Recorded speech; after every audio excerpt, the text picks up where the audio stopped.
ମାନ ରାସ୍ତା ନିର୍ମାଣ ଯୋଗୁଁ ଜନ ଅସନ୍ତୋଷ। ଏସଡିଓ ଏବଂ କନିଷ୍ଠ ଯନ୍ତ୍ରୀଙ୍କୁ ଅଟକ ରଖିଲେ ଅଞ୍ଚଳବାସୀ। ଉଚ୍ଚସ୍ଥ ଅଧିକାରୀ ଆସି ଏହାର ପୁନଃନିର୍ମାଣ ଓ ଉନ୍ନତ ମାନର କାର୍ଯ୍ୟ କରିବାକୁ ଦାବି କରି ଜିଦିରେ ବସିଥିଲେ ଅଞ୍ଚଳର ଲୋକେ।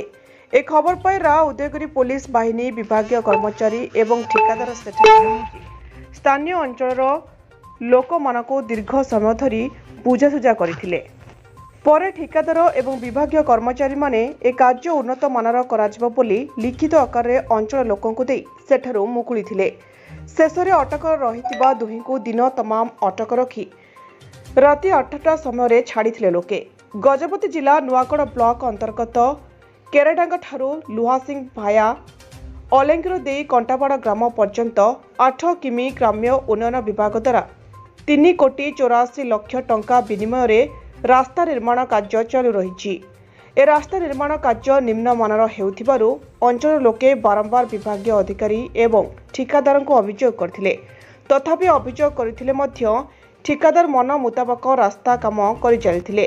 କିନ୍ତୁ ଲୋକଙ୍କ ଅଭିଯୋଗକୁ ଭିତ୍ତି କରି ନିର୍ମାଣାଧୀନ ରାସ୍ତାକୁ ଗ୍ରାମ୍ୟ ଉନ୍ନୟନ ବିଭାଗୀୟ ଏସଡିଓ ରାମଚନ୍ଦ୍ର ବେହେରା ଏବଂ କନିଷ୍ଠ ଯନ୍ତ୍ରୀ ବିଜୟ କୁମାର ପୂର୍ତ୍ତି ସେଠାରେ ପହଞ୍ଚି ରାସ୍ତା କାମର ତର୍ଜମା କରୁଥିଲେ। ସେତିକିବେଳେ ସ୍ଥାନୀୟ ଅଞ୍ଚଳର ଲୋକେ ରାସ୍ତା କାର୍ଯ୍ୟ ନିମ୍ନମାନର କରାଯାଇଛି, ତେଣୁ ତୁରନ୍ତ ରାସ୍ତାର ପୁନଃନିର୍ମାଣ ଓ ଉନ୍ନତ ମାନର କରାଯିବାକୁ ନେଇ ଏସଡିଓ ଏବଂ କନିଷ୍ଠ ଯନ୍ତ୍ରୀଙ୍କୁ ଅଟକ ରଖିଥିବା ଜଣାପଡ଼ିଛି।